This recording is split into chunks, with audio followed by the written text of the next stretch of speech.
All right, I'd like to call this Ways and Means Committee meeting of July 5th, 2022 to order. Roll call, please. Fox. Here. Radke. Here. Krieger. Excuse. Well, actually, he's zooming in. Coonan. Here. I'm sorry, Dick. Here. Coonan. Here. Johnson. Here. Garrett. Here. Warrenberg. Okay, are there any changes to the agenda? We have a motion to excuse Commissioner Krieger. Do we need it? Do we need it? Are we all set already? Oh, he's zooming in. I don't know. Does not count as attendance. So, Okay, Excused. Yes. so motion to excuse, Support. support, any discussion? All those in favor? Aye. Opposed? Motion carried. All right, is there a motion for approval of the agenda? So moved. Support. Moved and supported, any discussion? All those in favor? Aye. Opposed? Motion carried. All right. Item 5, is there a motion for approval of the minutes of June 7th? So moved. Support. Moved and supported, any discussion? All those in favor? Aye. Opposed? Motion carried. All right, item 6, public input. Anyone wishing to speak to the commission, please go to the podium. There's a pad there to put your name and address, and please limit your comments to 5 minutes or less. Okay. Seeing no takers, we'll move on to item 7, petitions and communications. Item A, the Bay County Sheriff Blue Cross Blue Shield contract renewal for inmate services. So moved. Support. Moved and supported. Mr. Begic. Just had a question. So this isn't the Medicaid coverage. Do we have Blue Cross? Who handles that? But I know we have Medicaid coverage, but do we have Blue Cross coverage for inmates, or is that? Our Blue Cross coverage for inmates is basically they'll go and they will receive the service, but that service gets billed back to the county at cost. So NACO and MAC are still working on trying to get the pre-incarceration coverage continued for these people and post to get them out of, when they get out of jail, to get it back. It's an ongoing project. It's been going on for a while, so Well needed. we'll keep working on it. Okay, any other questions, comments? All those in favor? Aye. Opposed? Motion carried. Okay, item B, the Region 7 Area Agency on Aging, the multi-year plan for 2023 to 2025. So moved. Support. Moved and supported. Any discussion? All those in favor? Aye. Opposed? Motion carried. Item C, allocation of ARPA dollars for capital project at the Civic Arena. So moved. Support. Moved and supported. Kristen, would you give us a little background? Absolutely. In this request, I'm asking to capture the remaining ARPA dollars for capital projects at the Bay County Civic Arena. The Civic Arena is now 25 years old, and it requires a plan for recapitalization to ensure the longevity of this asset that we have in our community. The physical plant, the compressor, the physical plant, which is the largest piece of equipment that keeps our ice cold, has a 30-year life cycle, and we were told about 2 years ago that we had about 5 years left, to expect about 5 years left on it. It's an ammonia system, so we can't allow it to fail because it could potentially be dangerous. And even if it's not dangerous, a failure would put us down for too long. It would be detrimental. So a plan for replacement of this magnitude, we would plan to have the compressor replaced. It would be a couple-year project. You'd want to plan it out a couple years because you'd end up being down a couple weeks, probably 6 to 8 weeks. And we'd want to make sure that downtime was not in our busy season. So we would want to make this, a longer-term plan so we ensure that we're doing it in the right time frame. I really think this is a good use of funds because it's a large project outside of our normal course of capital planning through the budget. And there's a lot of capital, this being the very biggest project that we have. And it's really an important replacement for that asset in our community. Any questions? Mr. Begic? So this would be the remainder of our ARPA funds then? Yes, this is what's still available that hasn't been approved or reserved through your resolutions. So any of my people who are still looking for ARPA dollars, should I call them yet or wait to say that it might be all allocated out? That's up to you. I'll I give mean, them an obviously, the indication. Community Foundation is going to be working with, different community agencies and, Bay Future is continuing to work with different agencies and things of that nature, so that's up to you. Mr. Coonan? If we ever have some extra dollars for whatever reason, have we ever done an estimate on what it would cost to clean this building up on the outside? Many years ago, we had a company come in and give us an estimate that it would cost like $150,000 to $200,000 to clean this building, but they couldn't actually guarantee that it would either get clean or stay clean. So that was something that a company had asked to do many years ago, where we actually got a dollar amount. Handful of months ago, someone else asked us to look into it, but we never really had an estimate done. Mr. Barsha? Yeah, that's been a concern of mine, Commissioner Coonan, for a long time, too. The building is architecturally very appealing. However, the amount of carbon that is ingrained into the, is it sandstone? Limestone. Limestone. And I asked Rod Hildebrand, who he and Jennifer Acosta, his daughter, have done a lot of renovation on buildings in downtown Bay City. He estimated probably $1 million. First, you'd have to deep clean it, and then you'd have to seal it, and the sealant would be, but that's why I keep buying lottery tickets. If I ever win the lottery, I'd like to make a personal donation to clean up the county building, tell you it, because it's a beautiful building, but unfortunately, all the exhaust, carbon emissions from vehicles and things cling to the limestone on the exterior, and just a quick power wash would only last a short time without a sealant, some type of major sealant, which would be expensive to protect it from that carbon fixation in the future in terms of fixing to the limestone. Maybe we should go get an estimate, and this could be something that could be put in the budget based upon a real estimate, not a guess, but a current estimate, because it's something that probably should be done at some point, and if it's, till we get the numbers, and it's something that we can look at for the 2023, because we're not going to spend ARPA money forever. Sooner or later, we got to invest our own money, and I think it would be a good project to undertake, but we need to have the numbers, so our estimates don't cost anything. John and I can work on that for you. Thank you. Any other questions, comments? All those in favor? Aye. Opposed? Motion carried. Okay, is there a motion to receive the analysis of the general fund equity? So moved. Support?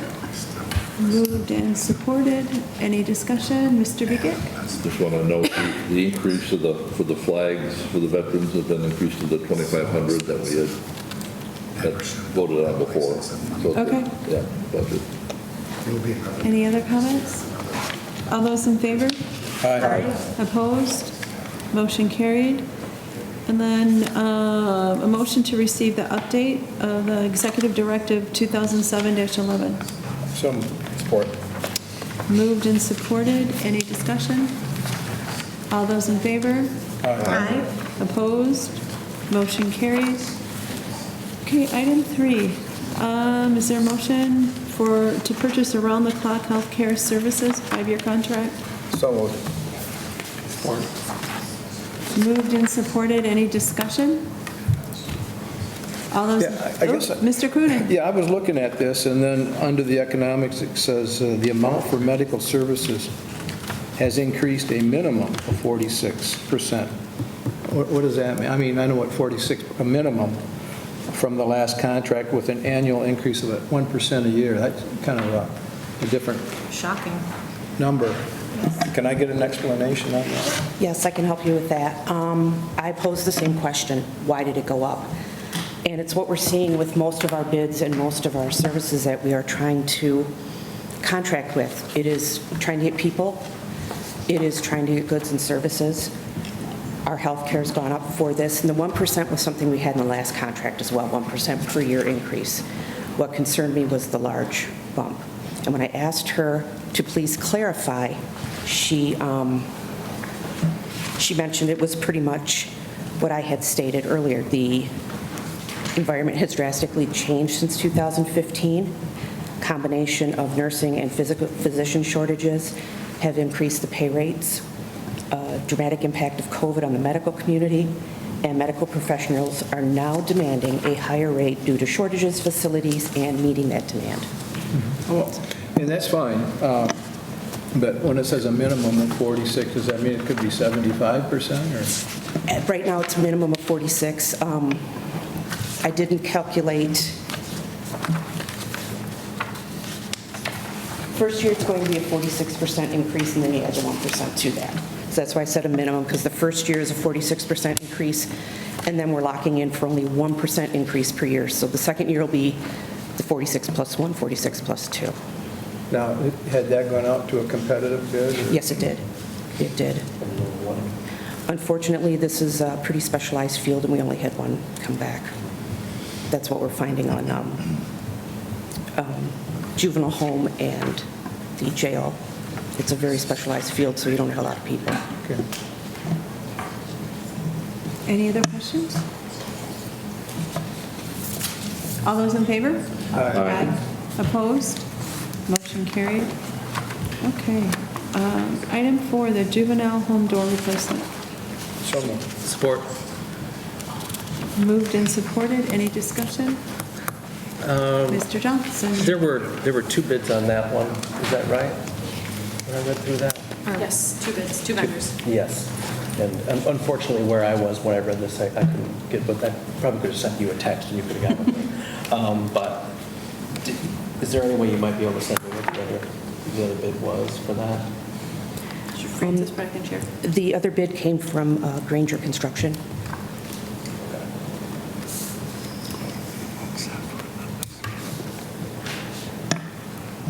Any other questions or comments? All those in favor? Aye. Opposed? Motion carried.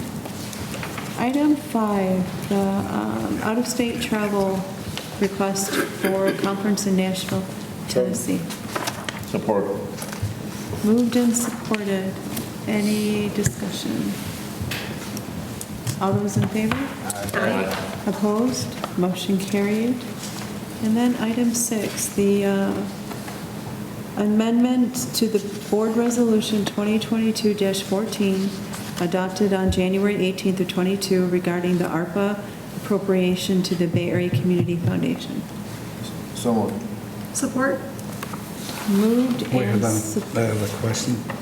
Would there be some kind of cap? I mean, I would hate to see 200,000 or something directed to administrative costs. The 750,000 is a very low figure for our community nonprofit organizations. Right. I agree. I saw that and it was somewhat confusing. They're getting some additional money, plus they want administrative costs on top of that. No, the way I read it was the administrative cost was part of the 750,000. What did the original contract state?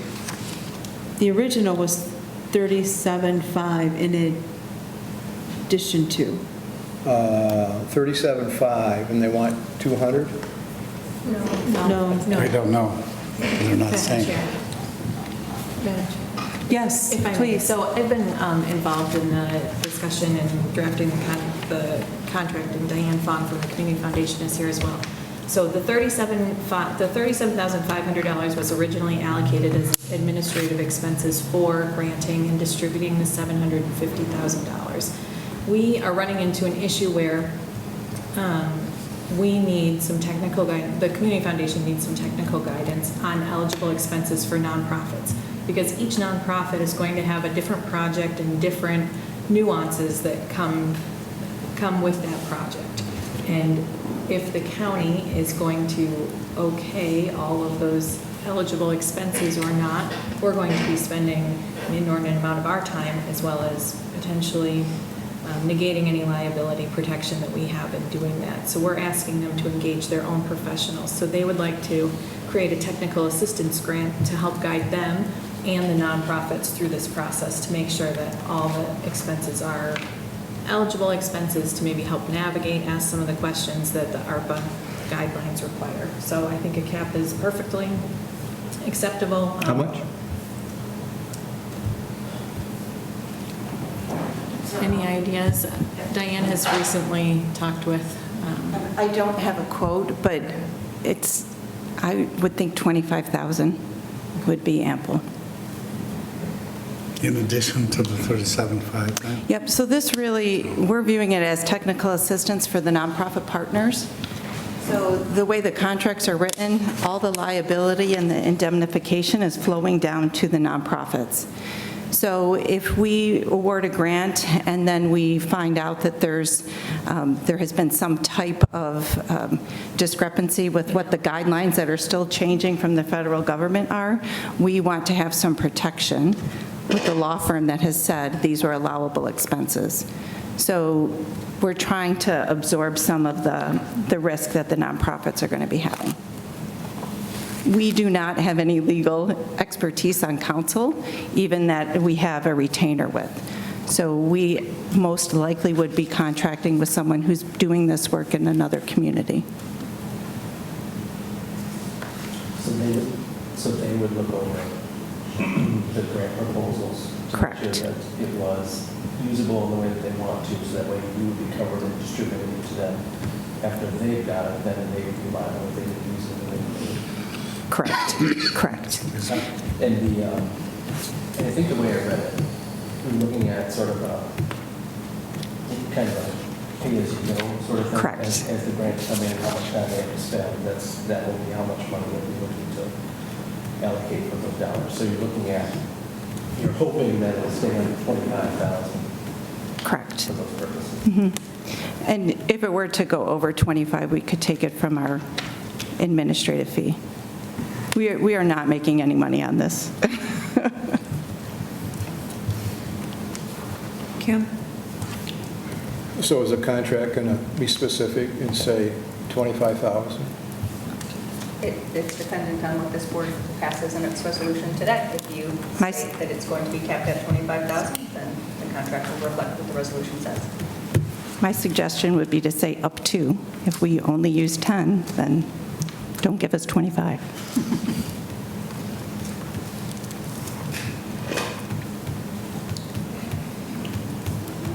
So I'd modify the resolution to have that language provided in it. With Up funds to 25,000. Is there support for that? Support. Jim? Yeah, I'm wondering if Diane's at the lectern. Could you tell me how many applications have come in? And I know you haven't processed any yet. I was going to say, we don't even have a signed agreement, so this has been one of the conversation pieces. So we don't have any, we haven't even notified our nonprofit partners. We do plan, if all this goes through, we plan to have 2 community workshops in August. So we will do a recorded webinar with the legal team so that they can answer nonprofits' questions. We are not looking at a reimburse and make whole. We are looking at, instead of just spending the ARPA dollars, investing them. So we're looking at expenses that they will be incurring over the next year. The timeline that was put forward was through December 31st of 2023. So that also opens up more interpretation to what is allowable, which is why we're asking for this additional protection. Okay. So the motion or the resolution as modified is to cap the fees up to $25,000, and that was supported. Are there any other discussion or questions relative to that? All those in favor? Aye. Opposed? Okay, motion carried. All right. Are there any referrals? unfinished business. Thanks, Diane. New business. Is there a need for closed session? There is not, Madam Chair. Miscellaneous? Mr. Begay. The Auburn Corn Fest will be starting this Thursday through Sunday. They have a lot of stuff going on. I know there's a parade on Sunday at 1 o'clock. Looks like it's going to be a nice, cool weekend, too, for a change, we hope. Nice. You're all invited. Perfect temperature under the beer tent. Just saying, just saying. And that's at the Auburn Park. What's that? Auburn Park, right? Right. It's at Auburn Park Oh, on yes, 9 Auburn Mile? Park, right along the highway. Yeah, Yep, yeah. okay. Any announcements?